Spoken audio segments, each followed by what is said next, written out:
I'll be here again in a few minutes with an update on our headlines and a look at the front pages of some of tomorrow's newspapers. Before that, though, let's link up again with our ITV colleagues around the country to find out what's been happening where you are tonight.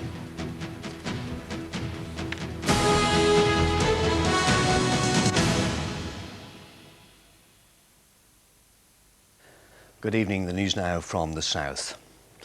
A prisoner is on the run in Southampton tonight after escaping from custody in handcuffs. The man, who's 22, has a history of violence and police are warning the public not to approach him. People in the Hampshire market town of Petersfield are trying to come to terms this evening with the brutal deaths of two men. A nearby school will be closed tomorrow.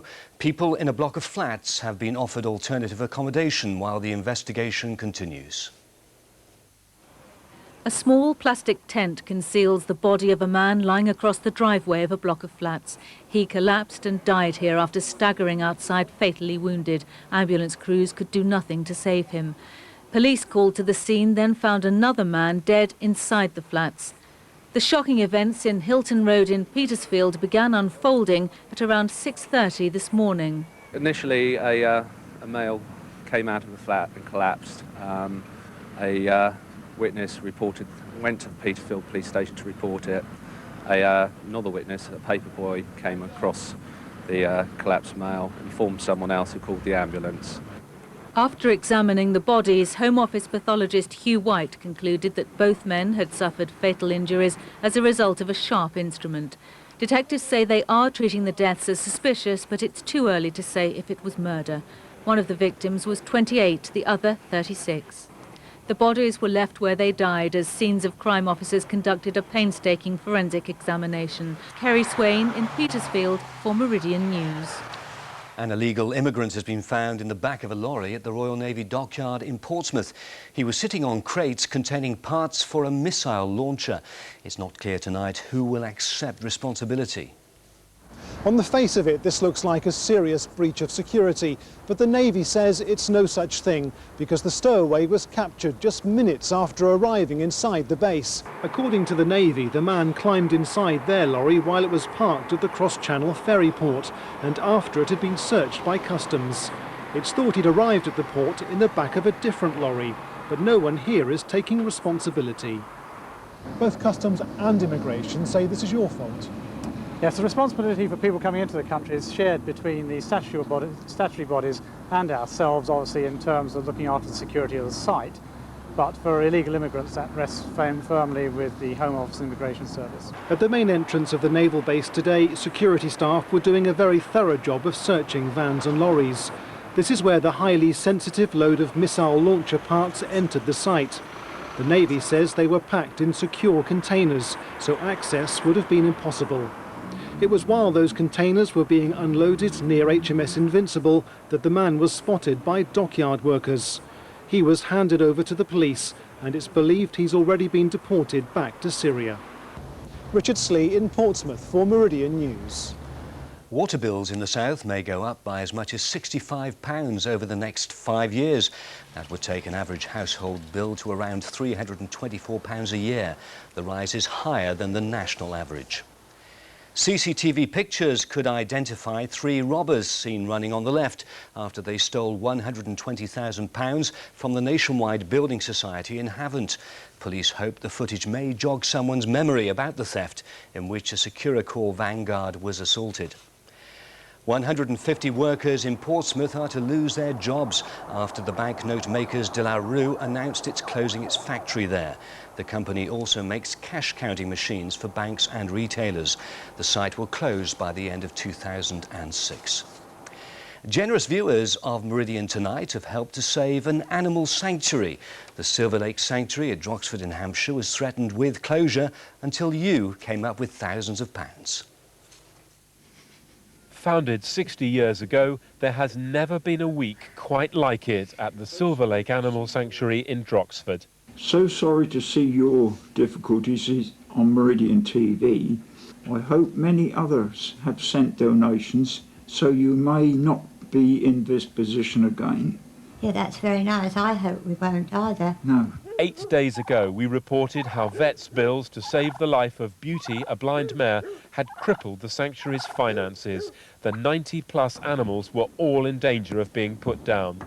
9 years ago, Beauty dragged the sanctuary's frail founder, Win Skiff, who is also blind, to safety when she fell at night. The mare saved her life. With every post, Meridian viewers responded, a staggering £22,000 raised so far. As soon as it went off the screen, that phone started ringing, and it was ringing every 2 seconds. The money has all been banked. The sanctuary's future is secure. Thank you very much. From the bottom of my heart, thank you. You have kept my sanctuary open. Hugh Kirby in Droxford for Meridian News. A trap set by Trading Standards in Dorset has caught 1 in 4 shopkeepers selling alcohol to underage drinkers. Officers used teenage volunteers to buy drinks in up to 40 shops. The retailers could face a fine of £1,000 if they continue selling alcohol to youngsters. Well, it's time now for a look at the weather with Gemma Humphreys.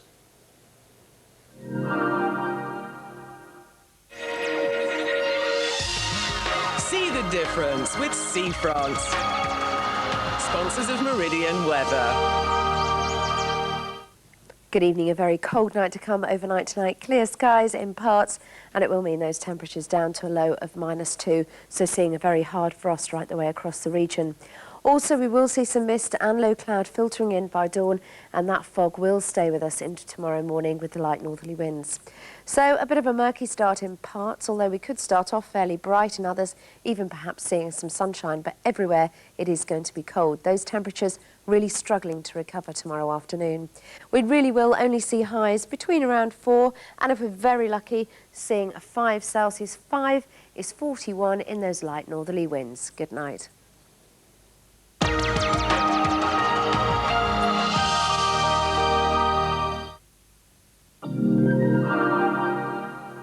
And that's all from us. Thanks very much for your company. We'll be back during GMTV tomorrow morning.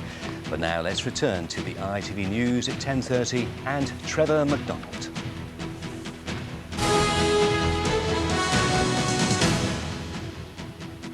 Hello again. A reminder of tonight's main stories. Gordon Brown presented his pre-budget report to the Commons today, unveiling a series of measures aimed at enticing voters before the next election.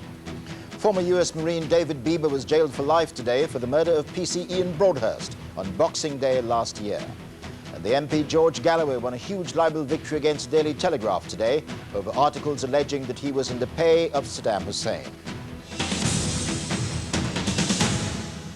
It's time now for a look at some of the front pages of tomorrow's newspapers. They're all dominated by Gordon Brown's pre-budget report.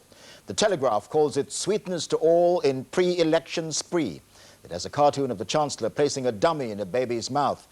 Covering a single column on the right-hand side is their coverage of the libel case the newspaper lost today to George Galloway. The Independent calls Gordon Brown's pre-budget report a £2 billion pre-election statement, while The Guardian says the Chancellor defies the prophets of doom who said he couldn't balance the books. The Sun's headline is David Blunkett's D-Day. The paper claims that part of the Home Secretary's paternity case will be decided in the High Court tomorrow, when a judge is expected to give a ruling. That's it tonight. Coming up next on the ITV News channel, political and economic opinion on what the Chancellor Gordon Brown had to say in the Commons today in his pre-budget report. But from all of us here now, good night.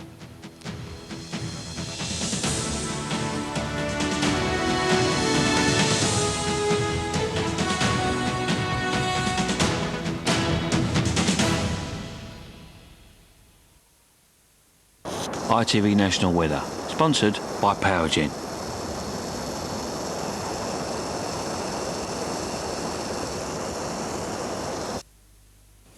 It's freezing out there, temperatures below freezing for most of us at the moment. A widespread frost overnight tonight, some fog patches around too, but temperatures rising in the north and west. Your frost is going to be replaced by cloud and outbreaks of rain drifting in from the north and west overnight tonight. But at the moment there is a widespread frost, and it'll be later in the night before that frost disappears from the far north of England and North Wales. As I say, further north, cloud and patchy rain, but the southern half of Britain stays frosty right through the night and into tomorrow morning too. Temperatures down to around -3, -3, -4 in places, but they will be creeping up at least for northern parts overnight.